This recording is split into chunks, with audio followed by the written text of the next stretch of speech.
From WKYT, this is Campaign 2015.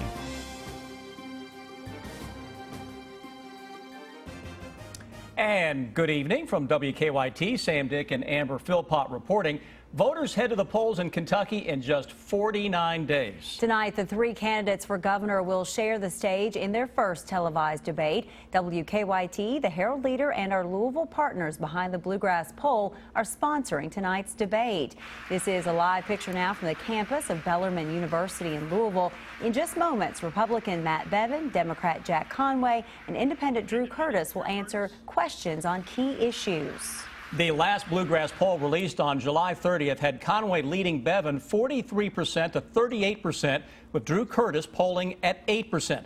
Our Bill Bryant is on the panel tonight questioning the candidates, and earlier tonight he talked with fellow panelist Sam Youngman of the Lexington Herald Leader about what to expect in tonight's debate.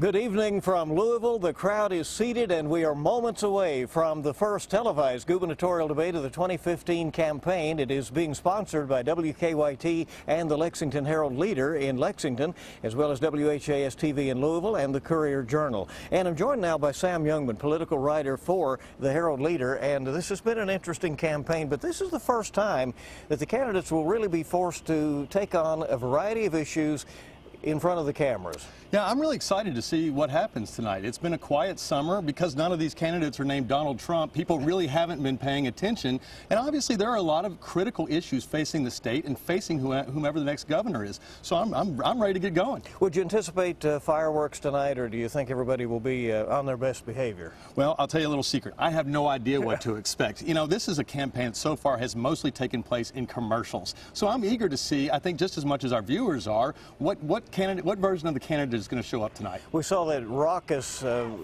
goings-on at Fancy Farm. Right. We have seen, as you said, some pretty tough TV spots already. So as we head into tonight, this may very well let us know what the rest of the tone of the campaign could be like. Oh, I think so. I think you hit the nail on the head. This is going to set the tone for the rest of the fall campaign. We're going to be on better behavior tonight than we are usually at Fancy Farm. There won't be the hooting and hollering that we love so much in Western Kentucky. You know, but look, like I said, it's been a quiet summer campaign. Now we get started. Now voters are going to start tuning in, and what better way to kick things off than with the debate.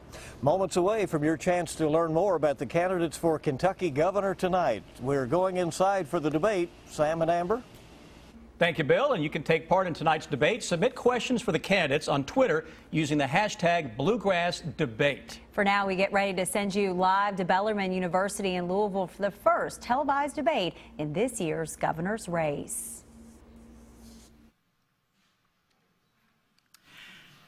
And good evening from Bellarmine University in Louisville, Kentucky for the Bluegrass poll debate with the candidates for Kentucky governor. I'm Joe Arnold. Along with Bellarmine University, the media outlets who are partners in this Bluegrass poll are hosting tonight's debate. Our panel is made up of one journalist from each news organization.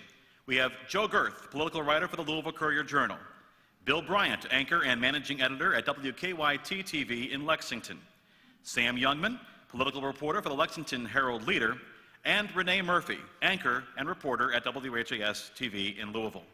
Now, I am WHAS TV's political editor, yet in the interest tonight of full disclosure, in several days I will begin a new position as Vice President of Communications for the Kentucky Association of Electric Cooperatives. I have had no role in formulating the questions which will be asked of the candidates in this evening's debate. You, however, have an opportunity, not you in the audience, you at home have an opportunity to be a part of tonight's debate, join the conversation on Twitter and Facebook, and ask questions of the candidates using the hashtag #BluegrassDebate. Bluegrass poll partners will select several questions from that conversation. Now, our audience has agreed to abide by our debate rules, which include withholding applause and reactions during tonight's debate, with this one exception right now as we welcome this evening's candidates. Democrat Jack Conway.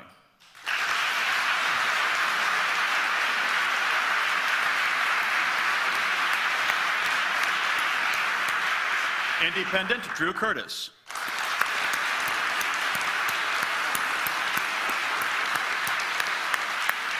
Republican Matt Bevin.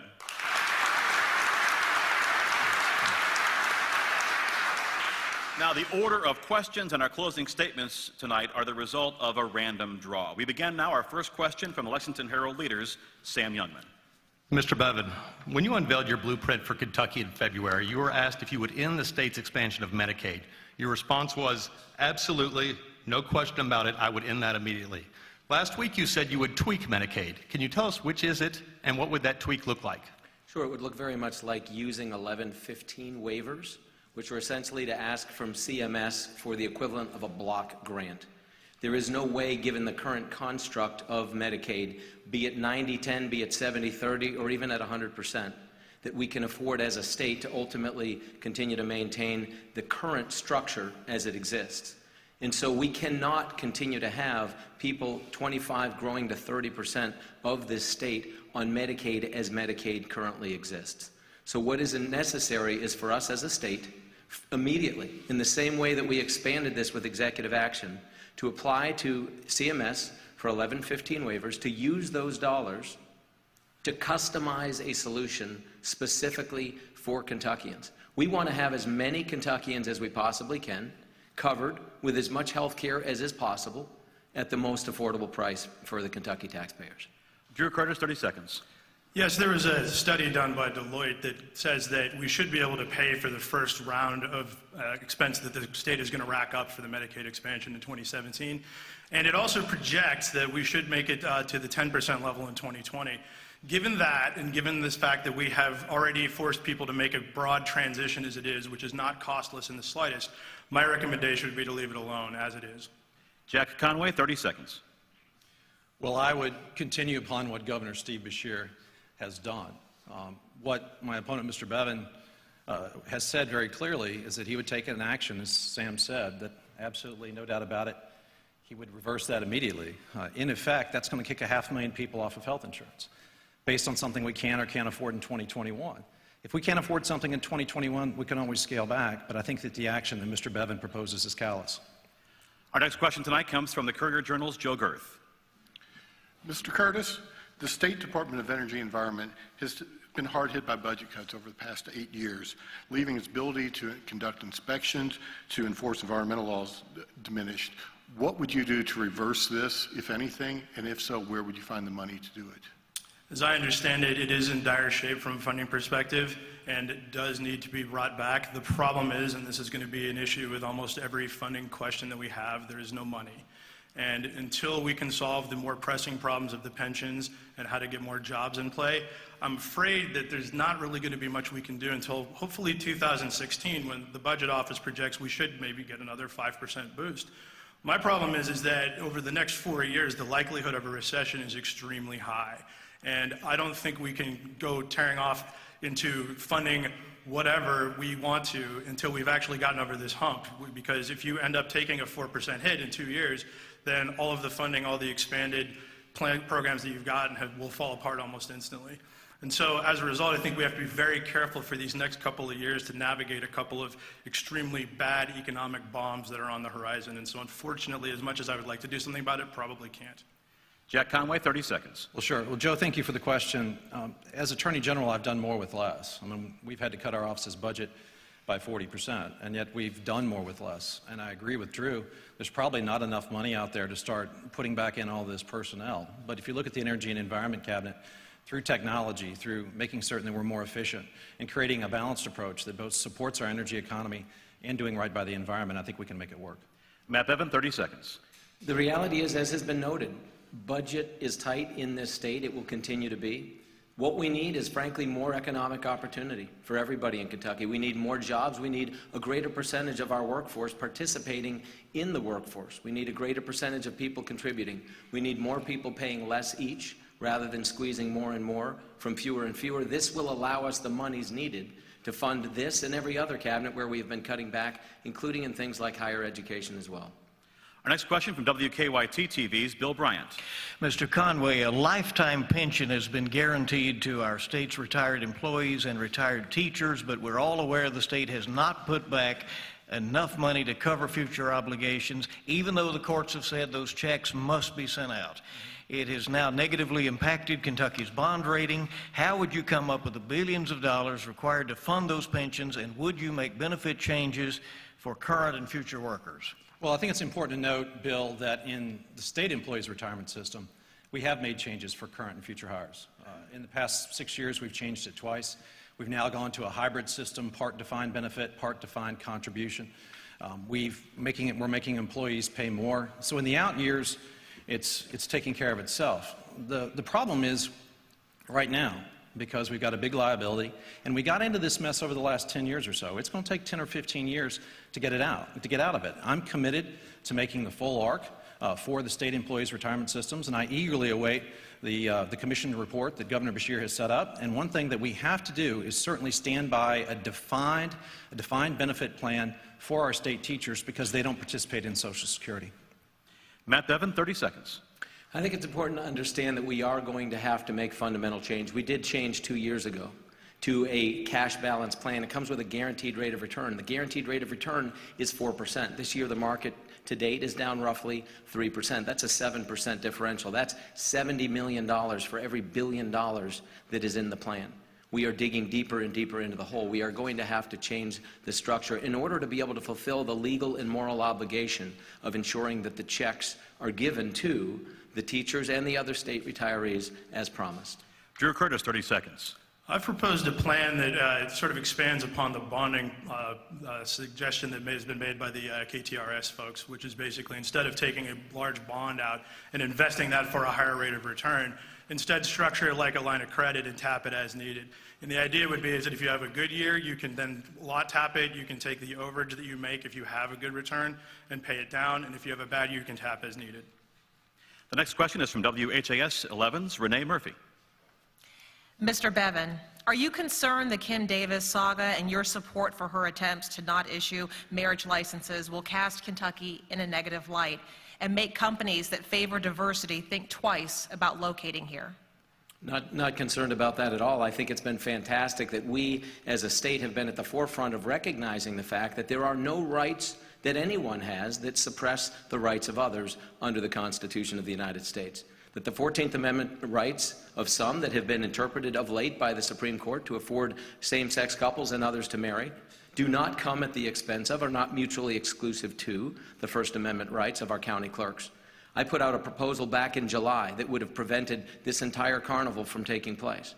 And indeed, if we had leadership on the part of our current governor and our current attorney general, who's the chief law enforcer in this state, who cried before the camera and told us that he could not do his job some years ago, and in fact now has the audacity to tell Kim Davis that it's her job to do her job or quit. Where is the double standard in this? Where is our governor when it was time to tell Jack Conway to do the same? I think it's appropriate that we defend the First Amendment rights of every single Kentuckian. This is something that our state law affords us to do. Jack Conway, 30 seconds. Well, when I went in front of the cameras a year and a half ago, I said to Kentuckians that, look, the good-paying jobs of the future are coming to states with policies of inclusivity. And what I didn't want to do was waste hundreds of thousands of dollars defending a case that ultimately we weren't going to win. And not only have we lost hundreds of thousands of dollars, the lawyers on the other side are petitioning for millions of dollars now. And look, I think Kim Davis went to jail because she defied a federal court order. I have sympathy for her, but we are a nation of laws. Drew Curtis, 30 seconds. And I think you're both wrong. As the executive, you have an oath to uphold the laws of the land of your state, regardless of whether you believe in them or not. And you have to do it. Now, you can say it's stupid while you uphold the laws, but you must actually uphold the laws regardless of whether you agree with them or not. And that's the only thing that's the case. And when the rule of law is not upheld, society falls apart at the seams. Now, we are welcoming your comments and questions to the candidates on Twitter and Facebook using the hashtag tonight, hashtag Bluegrass Debate. And here tonight with one of those questions is Bellarmine University student Hunter Collins. Hunter. Thank you. Evening, candidates. This next question comes from Chris Renee of Louisville. Chris writes, budget cuts have resulted in schools without books students can bring home to study. What are your solutions? Mr. Curtis, you can start.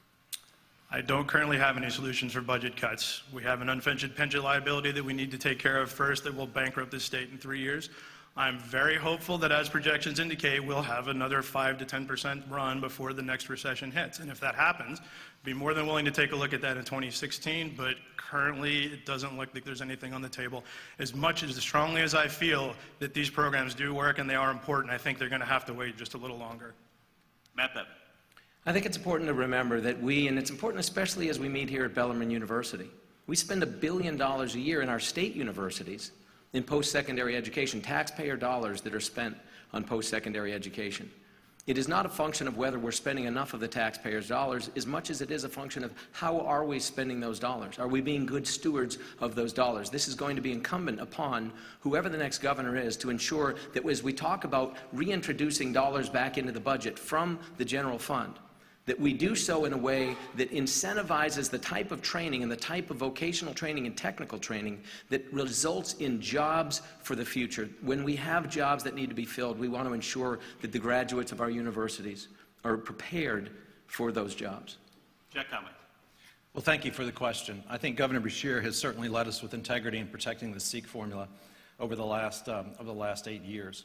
And currently we're projecting a $219 million surplus for the next budget cycle. I think one of the top priorities for that ought to be the educational system. I mean, we have teachers in this state who are going out and using their own money to purchase textbooks and purchase supplies. That's not right. And I also don't think the answer is what my opponent has proposed, which is a pure voucher system, which would just give money to parents and basically say, hey, use it at public schools, private schools, or for homeschooling. I certainly don't think that's the answer. Thank you, Hunter. Thank you. Our next question from our journalists is from Sam Youngman. Mr. Curtis, you've said you're agnostic, quote, agnostic toward coal. Does coal have a future in Kentucky? And if so, what, if anything, should the next governor do to try and help a struggling industry? Coal does have a future in Kentucky, and it's really a basis of how much energy costs. I have people telling me all the time, wouldn't it be great if we set up solar farms and wind farms in eastern Kentucky? Well, sure it would. At 18 cents a kilowatt hour, that's not exactly going to work out. Who's going to buy versus 3 cents a kilowatt hour? If the technology actually changes, and there was a new solar technology that came out about 2 months ago that dropped it down to 4 cents a kilowatt hour, now we're starting to talk about a competitive price, and that might actually be the thing that puts coal in jeopardy. But as long as coal has the price power, they're in charge. What surprises me, and perhaps I haven't talked to any coal companies because they don't invite me to debates that they don't announce. I don't know why, probably because I won't sell them laws, but if I had a better understanding of why, unlike the oil companies that friends of mine work for down in Texas, they don't seem to have an alternative energy plan, it seems to me it would make sense if you're an energy company that can predict your economic path 3 years out, that it might be a good idea to have an alternate solution in play. Jack Conway, 30 seconds. I think coal absolutely has a future in Kentucky. I think what we need is a governor to market coal. And look, I've always put people over politics and have put Kentucky first. And I've been the only Democratic Attorney General in the country to stand up to the EPA when it is overreached and has tried to hurt our coal industry, and not just hurt our coal industry, Sam, but hurt our low-cost electricity advantage, which we use to lure jobs here in all sorts of sectors. So I'm proud to be the only Democratic Attorney General that has stood up for the future of coal. Matt Bevin, 30 seconds. If the future of America and the future of the world's consumption of coal does not, or of energy, does not assume the use of coal, the bridge from where we are to where we're going will be built of coal. It still powers 90% of the lights on in this room. It powers 38% of the electricity in this state. Currently in Germany, they're building coal-fired power plants from scratch because they know that they need to avoid the brownouts that they had last winter. Coal is critical. There's more being consumed now than ever in the history of the world, and we need to participate here in Kentucky. I will tell you, Jack Conway is the only one on this stage also that has taken thousands of dollars from the Sierra Club, whose website right now says that coal makes you sick and they want to see it abolished. Our next question is from Joe Girth. General Conway, you recently outlined an education plan, but said that you haven't scored it yet for the cost of it, and you haven't identified exactly where money would come from to pay for it. How can voters assume that you're going to do any of these things if we don't know basics such as that? Well, I would say, Joe, take a look at my record. I have a record of Attorney General of doing more with less. I mean, I cut my office's own budget by 40%. For every dollar the General Assembly has given us, we've actually returned $4 to the state treasury. I've returned over $300 million to the state treasury. And what I'm talking about in the area of early childhood education is something that's easily affordable. There's a potential of federal funding streams becoming available. We can be more efficient with our resources. We certainly can work with our school districts to build out capacity and focus on kindergarten readiness. I mean, folks, that's something I want to do from day one. It's something my wife wants to make her signature issue if she becomes a first lady. I mean, the child that's ready for kindergarten will test well in the 3rd grade, the 6th grade, go on to be college and career ready. But we have an opponent in this race who said that early childhood education serves no purpose and that kids forget it all by the age of 9. We're projecting a $219 million surplus next year. My opponent always says we're broke. Money is tight. But if we're fiscally responsible, Joe, we can certainly make it happen, particularly in the area of early childhood education. Drew Curtis, 30 seconds. Yeah, I hesitate to point this out, but unfortunately your solutions always seem to be, I'll fund this. And the problem is that you've actually got to have the funds that come from somewhere. I'm in agreement with Mr. Conway that these programs are all extremely valuable and useful in many, many ways, but we just don't have the money. There was a surplus this year that was actually gotten from a fund transfer, grabbed from the State Employees Health Insurance Fund, among other places. Matt Bevin, 30 seconds. Yeah, again, it's critical that we recognize where does funding come from, whether it's as it related to early childhood education or any other thing that is being proposed. It is imperative that we have the monies to actually pay for these things. To assume that I'm not a proponent of early childhood education is nonsense. I have 9 children, for crying out loud. I know just a little bit about early childhood education and the years beyond as well. This is critical. We've got to spend the money there, but let's be good stewards of those dollars. Let's think about getting a good return on the taxpayer's dollar. This is how we will succeed. Our next question is from WKYT TV's Bill Bryant. And first to Mr. Bevin, we all like the lower gasoline prices we see right now, but Kentucky's Highway Fund is tied directly to the price of gasoline, which has dropped substantially over the last year. So as the roads and bridges like the Brent Spence Bridge, which carries I-75 over the Ohio River, are deteriorating and crumbling, the state's ability to repair them and to do something about that is curtailed, even as they are the busiest they've ever been. As money runs short, do you support public-private partnerships or tolling or other options to try to get some of these projects done? What I would encourage listeners and viewers out there to do, go to the State Chamber of Commerce website and take a look at when I give a much longer answer than I'll have in the next 45 seconds to answer this. Public-private partnerships assume that the middle part, the private part, will make a profit. That profit will be made at the expense of taxpayers. That is their right, that is their assumption, that's the reason that they participate. And it's important for us to understand that there is a cost to these things. Spending money today that we don't have, coming from someone else, comes at a cost to the future. And we are sticking it to our young people, those that have not even yet graduated from this institution and others, to bear the brunt of paying off that debt so that we can have things today. We've got to be thoughtful about this. There is a time and place. University of Kentucky right now is building student housing using P3 partnerships. It's working out well. There's a good return on that investment immediately available to people. As it relates to the Brent Spence Bridge, I think that would be a bad idea to use it for key infrastructure projects in that regard. Jack Conway, 30 seconds. I am happy, Bill, that the legislature in this last session put a floor on the motor fuels tax. I think that the road fund being healthy is an important thing for investments throughout Kentucky, particularly in our counties and our county road funds. I have a running mate, Sandy Overly, who's a real expert in transportation, and she'll be intricately involved in all of these decisions. But I have an opponent here, Mr. Bevin, who said that we ought to let the road fund go to zero and audit it for the last 10 years. And he's been clear that he opposes P3 legislation. I actually think having P3 in the toolbox is another tool to help us get the job done. Drew Curtis, 30 seconds. There definitely needs to be some restructuring. PPP is not a problem depending on how the deal structure actually works, and as long as it's been vetted properly to the point where people aren't getting a bad deal, then we're in good shape. And by that I mean, if a hedge fund wants to buy it, why is the state not buying it? We should ask ourselves that question when taking a look at it. However, it turns out in some cases, I asked the question out loud, why does the pension system not invest in infrastructure? And it turns out because sometimes these projects are too large, and that's when you need to bring in outside help. Our next question is from WKYT TV's Renee Murphy. Mr. Conway, Louisville is on pace to see more gunshot wound victims than in previous years, and trauma surgeons say the number of children and teenagers they are treating is alarming. But this problem is not unique to Louisville. It's an issue across the Commonwealth. What plan do you have to help curb gun violence in Kentucky? Well, I would say this, Renee.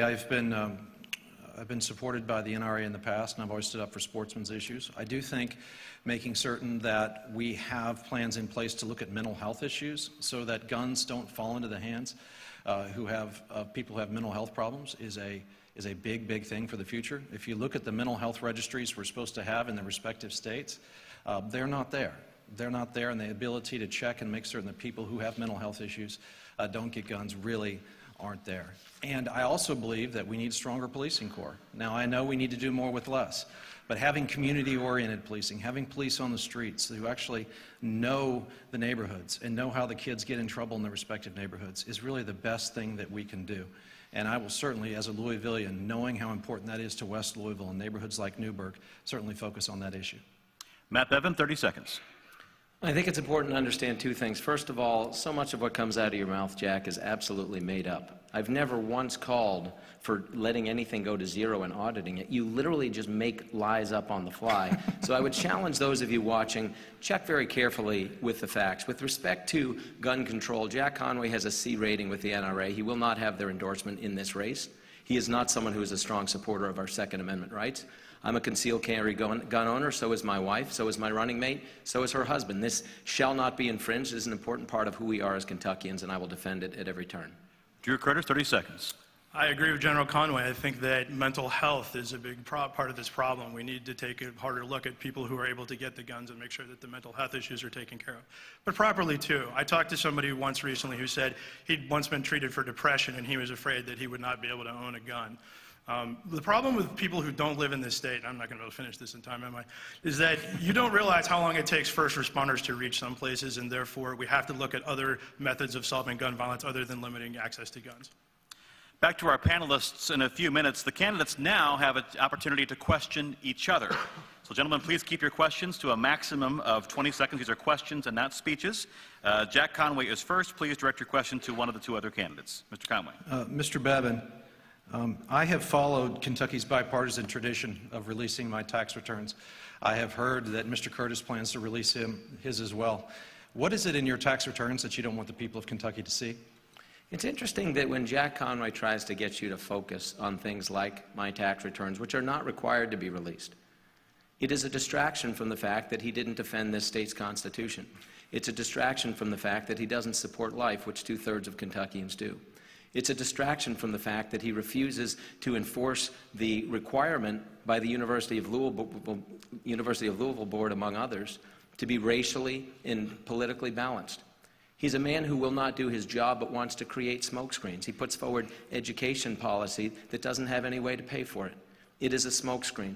There have been any number of other gubernatorial candidates, such as John Y. Brown and others, Democrats and Republicans alike, who have never fallen for this trap. I would encourage you as viewers, pay attention to what really matters in this race and not the noise coming from Jack Conway. Mr. Curtis, 30 seconds. So I'll actually answer this question.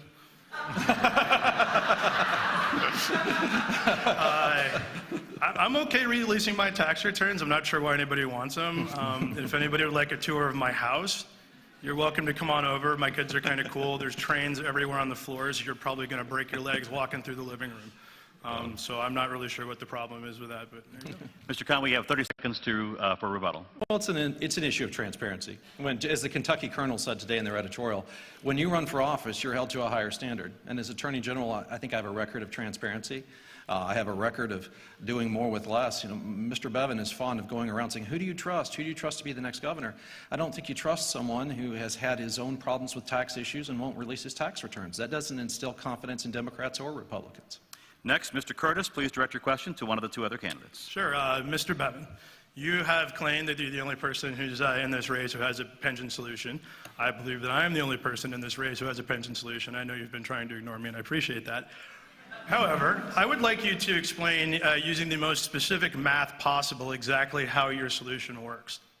Well, I tell you this. First of all, I was the only person before you got in the race, and Jack Conway still hasn't put forward a solution. So in fairness, you now have joined, which I appreciate. I put out a solution months and months ago. We need to move to a defined contribution plan for all new hires. This idea of borrowing money, creating a credit card, a line of credit for legislators in Frankfort. Do any of you out there trust the people in Frankfort to have the ability to tap into a credit card at your expense? We're going to stick it to the future. It is nothing other than a variation of bonding. We need to move to a defined contribution plan that will require every new hire, not those currently in the system, but every future hire, to have more responsibility and more flexibility in controlling their own investment system and their own ability to save for their own future. Jack Conway, 30 seconds. Well, the ARC is not something I learned about in this campaign. It's called the Actuarial Required Contribution. It's something we're going to have to make each and every year for our state employees. We got into this mess because we made assumptions and didn't make payments into the fund. We can make this payment into the fund over the next 8 or 10 years and work our way out of this problem, but it's going to take time. But I would say this, for teachers out there, we cannot move our teachers into a defined contribution plan because they don't participate in Social Security, and people need to understand that. Drew Curtis, you have 30 more seconds. So the difficulty with your plan on a math basis is that the money's not there. We can't convert everybody over to a 401k style plan right now because we're at 15% funded, I know. And we cannot start swiftly new hires into it because the shortfall in the revenue that occurs when you do that bankrupts the system a good year earlier. And I'll make a spreadsheet for you and I'll send it over. Mr. Bevan, your question for one of the other two candidates. My question is for Mr. Conway. You have stood time and again calling on people like Kim Davis, for example, to do her job or quit. My question for you is, why did you not do your job as it related to defending the Constitution of the state, but more critically and more importantly, I want to know why you are not doing your job now as it relates to the fact that for the first time since 1958, there's no African-American representation on the University of Louisville board. You are the chief law enforcement officer of this state. It is your responsibility to take our governor to task on this issue. Why are you not doing so? Well, that was 2 or 3 questions, Matt, but I'll do my best. When it comes to the U of L board, I took a pledge this past Saturday that when I'm elected, I'm going to make certain we have adequate and appropriate African-American representation on the University of Louisville board. That's a pledge I make for June of next year. With regards to Mrs. Davis, look, passions are running high on both sides of this issue. But I did defend our marriage amendment. And when I read Judge Habron's opinion, I realized he was right. And KRS Chapter 15 gives me the discretion to either appeal or not appeal. In fact, the state's highest court has said my duty is to tell the state when things are unconstitutional. That's what I did. I did that to save us money. And that is very different, Mr. Bevan. That's very different than ignoring a federal judge's court order. We're a nation of laws. Mr. Curtis, 30 seconds. Minority representation on U of L's board, I'll get right on that. Give me a couple of months. I'm not there yet. As for the Kim Davis situation, again, I think it is the job of the executive to back up even the laws they don't like in both of these situations. Even if you don't like them, you must execute the law as the oath of office states, and don't be in a duel. Mr. Bevan, 30 seconds. Yeah, I would say, first of all, a couple things is important. Go back to the fact that the teachers, if they went to a defined contribution plan, would not have Social Security. You can change that. Teachers could, with a defined contribution plan, have access to Social Security. That's important. The bottom line is, Jack, you saying you're going to wait until June to do your job is a cop-out, and it's what you've done a lot of since you've been an elected official. You've never worked in the real world. You've hidden behind false promises. You've hidden behind your political jobs through the years, and you saying you will do your job once you're governor, but you won't do it as Attorney General is unacceptable to many. Our next question is from the Herald Leaders, Sam Youngman. Attorney General Conway, as you know, this summer, Frankfort lawmakers were forced to settle a lawsuit, a sexual harassment lawsuit, after allegations were made against a member of your party. During your time in Frankfort, what have you done to make the state's capital a safer workplace for women, and what more needs to be done? Oh gosh, let me count the ways that we've made this state workplace a better place for women. Let me say, first of all, that issue is one for the General Assembly. Okay? That really didn't have anything to do with the Office of the Attorney General. Now, the Kentucky State Police certainly looked into it. They did an investigation of the former LRC director. There was a settlement. But I can tell you this, when I became Attorney General, I think half of my directors were women. My first chief deputy was a woman. I'm married to a strong professional woman, and Elizabeth Davenport Conway. I've got 2 little girls. I've even got a female dog. They've got me surrounded, Sam, I tell you what. So I get good advice from women every single day, and I'm so honored to have on my ticket Sandy Overly, who's the first woman in Kentucky history actually to be elected to House leadership. So I can assure you that with the ticket of Jack Conway and Sandy Overly, you're going to have an administration that is very in tune with making certain we have a safe place for women in Frankfort. Matt Bevan, 30 seconds. I think it's important for viewers to understand that the absolute shenanigans that went on, the sexual harassment that went on in the Democrat Party, in the legislature, in Frankfort, that you as taxpayers have just paid $400,000 to put away, is unacceptable. And it is your responsibility to call attention to that, Jack, and it was the responsibility of your running mate, Sandy Overly, who was deposed and had her deposition sealed because she didn't want people to know that these women went to her as the first woman in leadership, thinking they would find somebody that would have their back, and she didn't. Drew Curtis, 30 seconds. I'm a strong believer in diversity, and I think I'm just going to leave it at that because I don't really feel like attacking anyone right now, so thank you. Our next question comes from the Courier-Journal's Joe Girth. Mr. Bevin, we have a record number of people in Kentucky who have either been in prison or in prison now, many of them for nonviolent drug offenses. Do you favor automatic restoration of civil rights and or expungement of felony records for some of these nonviolent offenders? The question automatic it needs to be defined. But am I a supporter of us considering the restoration of these rights? Absolutely. Am I a supporter of the consideration for expungement? Absolutely. I spoke about this at length in an hour-long interview today on WFPL, and I would encourage people to listen to that podcast where we went into it in detail.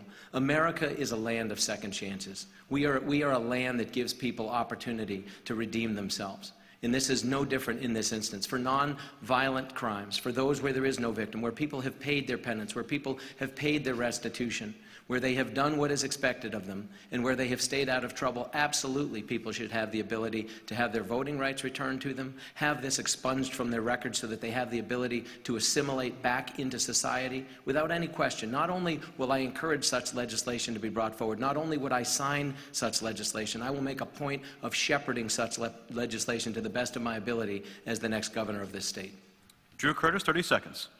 When I started this run for governor, I was shocked to find out relatively quickly that there were 180,000 Kentuckians who are currently ex-felons who have been off of probation long enough to where we shouldn't care about that anymore. We need to get this problem taken care of. This is the new Jim Crow law, and it's been in effect for a long time.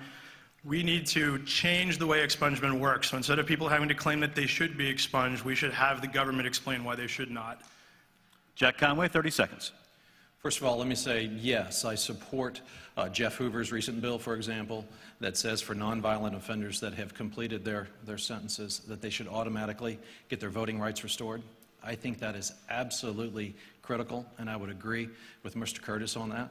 And I would also say that, look, as your Attorney General, as the state's chief law enforcement officer for the last 8 years, I've been tough where I've needed to be on drugs, but I've also, for example, on the issue of drugs, I've gone in front of 45,000 kids to educate them and have focused on treatment as well.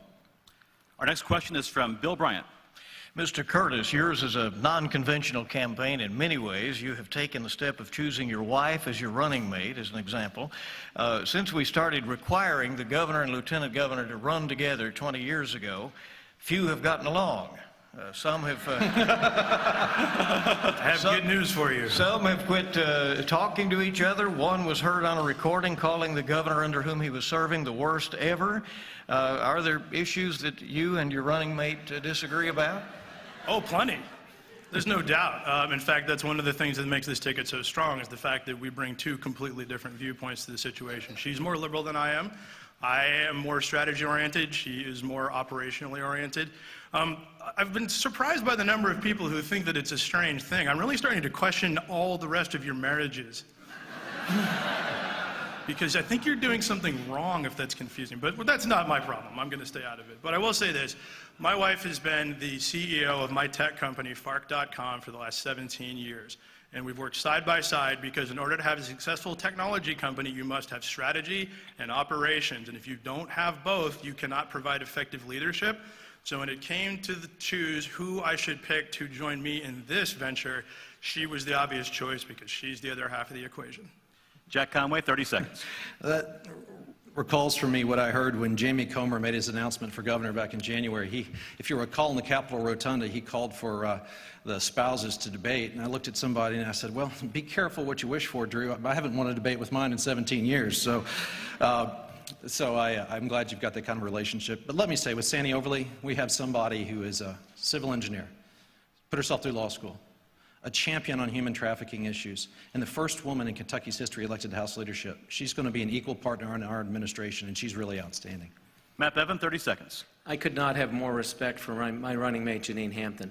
First generation to ever go to college. Her mother didn't even graduate from high school. Grew up in abject poverty in the inner city. Has a degree in industrial engineering. Is a decorated war veteran. military veteran active duty, recently inducted into the Kentucky Military Hall of Fame.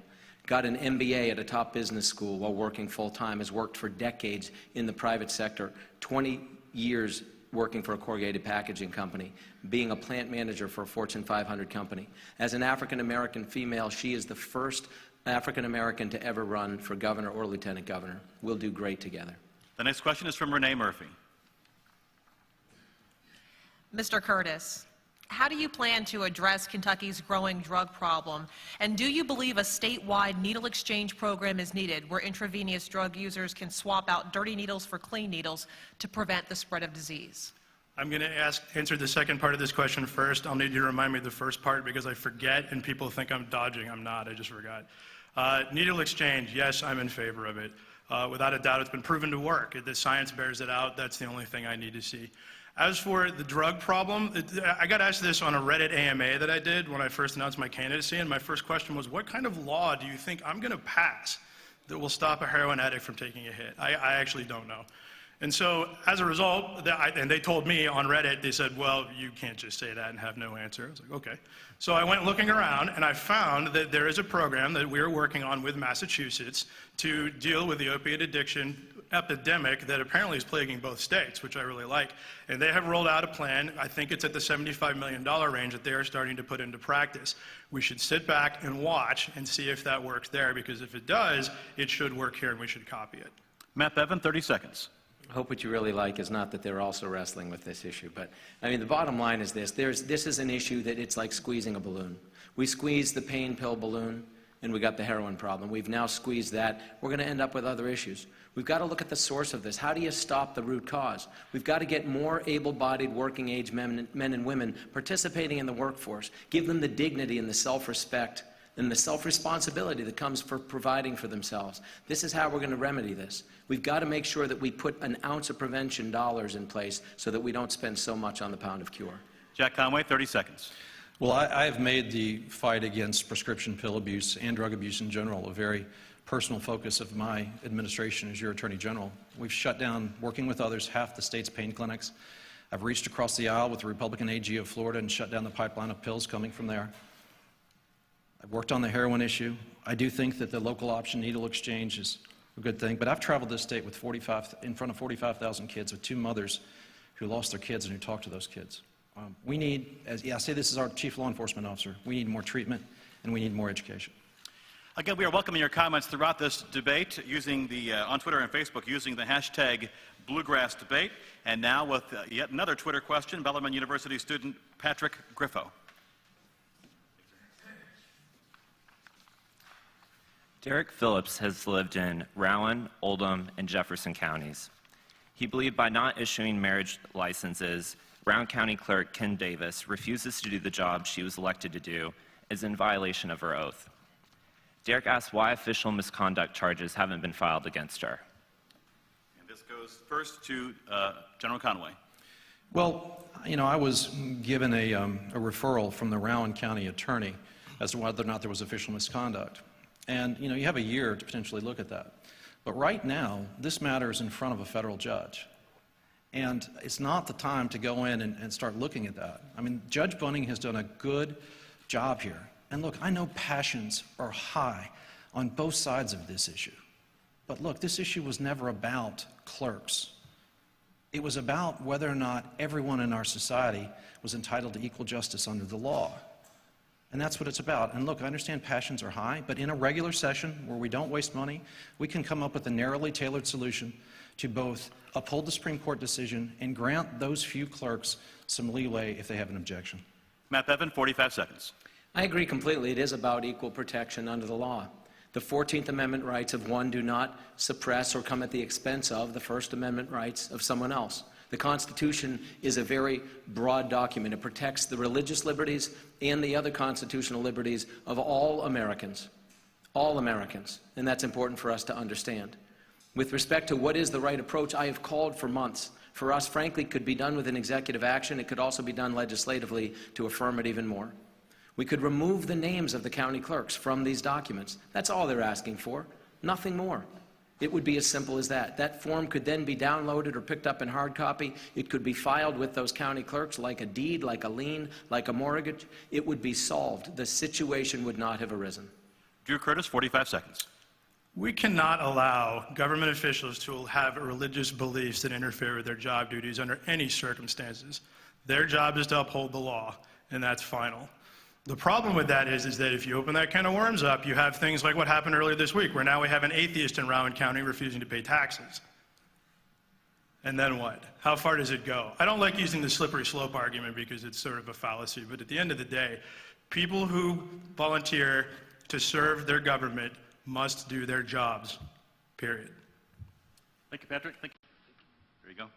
We are getting a ton of social media reaction this evening. We have yet another Twitter question just coming in from Eric Jude. Dear future governor, he writes, what will you do to raise Eastern Kentucky from the bottom of the U.S. economic barrel? We will begin with Mr. Bevan, 45 seconds. I think, again, economic prosperity affects every single person in Kentucky. It's not just Eastern Kentucky or Western Kentucky. The question was specific about Eastern Kentucky. But frankly, if there's a hole in the boat and we're all in the boat, all our feet are going to get wet. We need more jobs for young people. We need education that prepares people for the modern-day workforce. We need to have higher expectations of young people with respect to participating in the workforce. We should not have able-bodied, working-age men and women who do not have children choosing as a lifestyle to be on the draw, as it is called, in Eastern Kentucky and in other places as well. That's not acceptable. We need to demand more of people and create a strong economy where there is opportunity for people in every part of the state to participate. Drew Curtis, 45 seconds. So it turns out I was lucky enough to have founded a technology company in Lexington and had access to broadband where it was widely available. And it's still not the greatest, honestly, if you're a tech person, but I'll tell you this, if I'd lived 90 miles east of there, I could not have built a company over 17 years that was a category on Jeopardy twice. It is paramount that we roll broadband networks out to Eastern Kentucky, and I realize that there's a plan in place for this, but as somebody who's built broadband networks, I've done the back-of-the-envelope math on this project, and I do not like the numbers how they're adding up. I think there might be something strange going on. I'm hopeful that somebody can give me the highest technical specification of exactly what is being built so I can personally look at it and vet it and decide for myself. And then maybe next time I'll have a different answer. Jack Conway, 45 seconds. Well, I would agree with Mr. Curtis. The broadband initiative that's currently underway is critical. I also support the SOAR initiative, Shaping Our Appalachian Region. That's something where Governor Beshear and Hal Rogers have worked together to try to come up with a 20-year plan for what needs to be done in Appalachia. This broadband thing, which is going to be completed in Appalachia first, is a big deal, but it's being done by a public-private partnership. And again, it's questionable whether or not my opponent supports public-private partnerships. Transportation needs in Eastern Kentucky are great. My opponent said earlier that he did not say he would have let the gas tax fall to zero and audit the cabinet for 10 years. That's what he said. Too many people in Eastern Kentucky are addicted. That's the reason I have fought the scourge of prescription pills. And I think if we have early childhood education opportunities for children in Eastern Kentucky, they'll go on to become better students and better workers. And we have one more question from social media. This comes in just now from Steve Everett. He says, Governor Beshear's legacy is likely to be the successful health insurance exchange. If elected, what would you like your legacy to be? Jack Conway, we'll start with you, 45 seconds.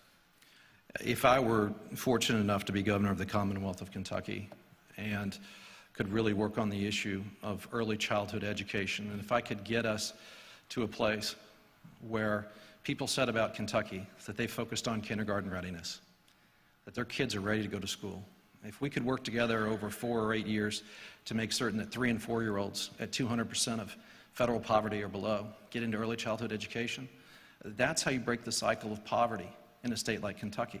It's in my education plan. I hope people go and look at it at conwayoverly.com. But it's something that I believe in passionately, and I think it can help us break the cycle of our poverty in the state, and there's a big difference between the campaigns on this issue. Matt Bevan, 45 seconds. I'll tell you what, Kentucky could be so much greater than we are right now on almost any number of fronts. If you afford me the opportunity to be the next governor of this state, I will lead this state with a passion and a conviction the likes of which we've not seen for quite some time. I believe in Kentucky. I'm passionate about the opportunities before us. And a legacy that I would be proud of would be that 4 and 14 and 40 years from now, the governors of Indiana and the governors of Tennessee and of Texas and of South Carolina and wherever else, they wonder why our children are going to Kentucky to get a job. That is possible. We could be the manufacturing hub of America. We've got the geographic location, the seasons, the shipping hubs, the riverways and roadways. It is my intention to fight every single day with the power within me to ensure that we become the greatest version of ourselves that we can be. Drew Curtis, 45 seconds. As a digital entrepreneur, I am tantalized by the potential of how easily available technologies, which are now pushing 20 and 25 years old, could be deployed in government to make things better. For example, online licensing or using deep data algorithms to determine which roads need to be fixed before anybody ever calls about it. Or using Twitter deep dives to find out which locations in towns happen to be sick and identify this in advance. These things have been in practice for almost 20 years now, and it has not been utilized at the government level at all. And that's something that I can bring to the table as somebody who has designed software systems more or less for a living for his entire lifetime, and I would really look forward to doing that. Now perhaps the most challenging part of our Bluegrass poll debate, challenging politicians to answer a question with one word. For instance, mutton or pork? Okay, at Fancy Farm. Renee Murphy actually has a serious question, a one-word question for our candidates, and we'll start with General Conway and progress toward me. Okay, it can be 2 words. I'm breaking the rules a little bit. Oh, good. Which journalist do you trust the most? You. Drew? Bill Bryant, without a doubt. Man. I'm going to go with Joe because he's leaving. Safe out. Joe Girth. Outside of your wives and running mates, who do you rely on most for political advice? General Conway? Crit Llewellyn. Social media. There's no single person. And we'll go to, next is Sam Youngman. I'm going to pull a bit of an audible here and not go with my prepared question, because I think this is something we all care about. Wildcats or Cardinals? We'll start on this end now. Matt Bevin. One word, really? Mr. Curtis? You can't say Duke, I'm sorry. At least I tell the truth about where we went to college. Wildcats. Mr. Conway? Both. And who is next? Mr. Bryant. Do you support Kentucky joining the other states that regulate drones? We'll start with Drew Curtis. Absolutely. I've got a longer answer, though. Matt Bevin. Yes. Mr. Conway. Yes. There you have it. Well, that will conclude our questions from our panelists. Good job, guys, with the one-word answers to a certain extent. And each candidate now will have 1 minute for a closing statement. We'll begin now with Matt Bevin. Again, I appreciate all of you being here. I appreciate those of you that are watching at home. You have a decision to make in 7 weeks. Who do you trust to take this state forward? Who do you trust your livelihood to? If you had to choose one of the 3 of us on this stage, which of us would you leave your business to? Which of us would you believe would have the ability to create the type of environment in this state to ensure that your children and your grandchildren will have opportunity here? I'm a husband. I'm a father of 9 children. I'm a U.S. Army veteran. I'm a small business owner. I have spent my entire life creating opportunity, not only for myself and my family, but for others as well. I employ dozens and dozens of people. This is what I do. This is my passion. My commitment to you is that I will fight for you like I would fight for my own family. And I will defend this state at every turn, like I defended this nation when I wore her uniform 25 years ago. Drew Curtis. One of the things that's been sort of confusing to me when I discovered the problem of the pension system is I couldn't figure out why anybody who couldn't come up with a solution forward would want this job. It means you're an automatic one-term governor when it comes right down to it. And had I not found a plan that I thought that would have a reasonable chance of success, and I kid you not, I would not be standing out in front of you here today. Because why would you want to run headlong into a sure one-term governorship? That's something that I intend to avoid. But that's not the only problem we have coming up either. Then we have a recession coming up on deck after that. And then about 5 years out, you have driverless cars on deck. They're going to throw out people who drive for a living, and they're going to be out of work. And this was said in a TED Talk this year by the head of Google's driverless car program, mostly because his daughter turned 16 that year, and he figures he needs to get there in advance. We need a governor who can take a look forward and anticipate problems before they actually occur. And I don't think we currently have that, and that's no offense to these guys here. I don't think that's actually been done in American politics before. That is the thing that I'm looking to change. Only one of us up here is independent, and that's me. Jack Conway. Well, first of all, I want to thank Bellarmine University. I want to thank the debate partners. And Joe, I want to thank you. We'll miss you on the campaign trail. Your smile always made it brighter, and you will be missed. I do mean that. So to the people of Kentucky, I want to say, look, I understand Kentucky. I've delivered for Kentucky, and I have a plan for Kentucky. I hope people will go to conwayoverly.com and check out our jobs plan for the future of Kentucky. It focuses on building on our strengths, our unique strengths that we have in each of our regions here in the Commonwealth of Kentucky. It focuses on creating the right type of climate to grow businesses for the jobs of the future. And it also focuses on training a workforce for the future because, folks, we have a skills gap in this state. Please go to our website and check out our education plan for the future. Unlike my opponent, it focuses heavily on early childhood education and kindergarten readiness. It sets up a plan to help with financial readiness for students going off to colleges, and it encourages us to be more efficient. I've delivered as your Attorney General. I've cut my office's budget by 40%. I've done more with less, and I'd be honored to have your vote on November the 3rd.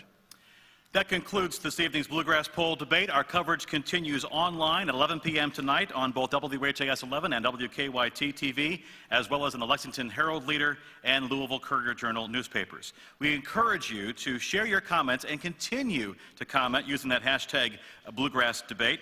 Our next Bluegrass poll of this statewide election will be released September 30th on all 4 of our Bluegrass poll partners.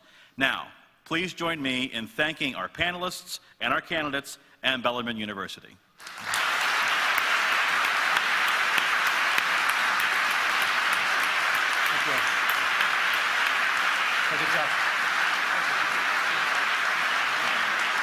Again, thank you for watching this evening, and good night from Louisville and Bellarmine University.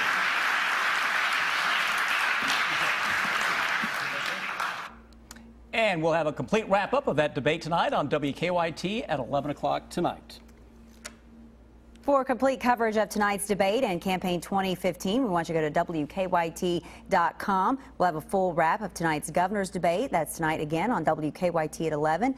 Until then, we want you to have a good night, but we also want to let you know that a week from tomorrow, 2 of Kentucky's lieutenant governor candidates will square off in a debate from the Bevin ticket. Republican Janine Hampton, she's going to take on Conway's running mate, Democrat Sandy Overly. The debate will air live on WKYT.com at 7 and then air again on the WKYT at 10 p.m. Questions tonight ranging from curbing gun violence to releasing personal tax returns to coal and drones and the Wildcats versus the Cardinals. Again, a full wrap of tonight's governor's debate tonight on WKYT at 11. Until then, have a good night.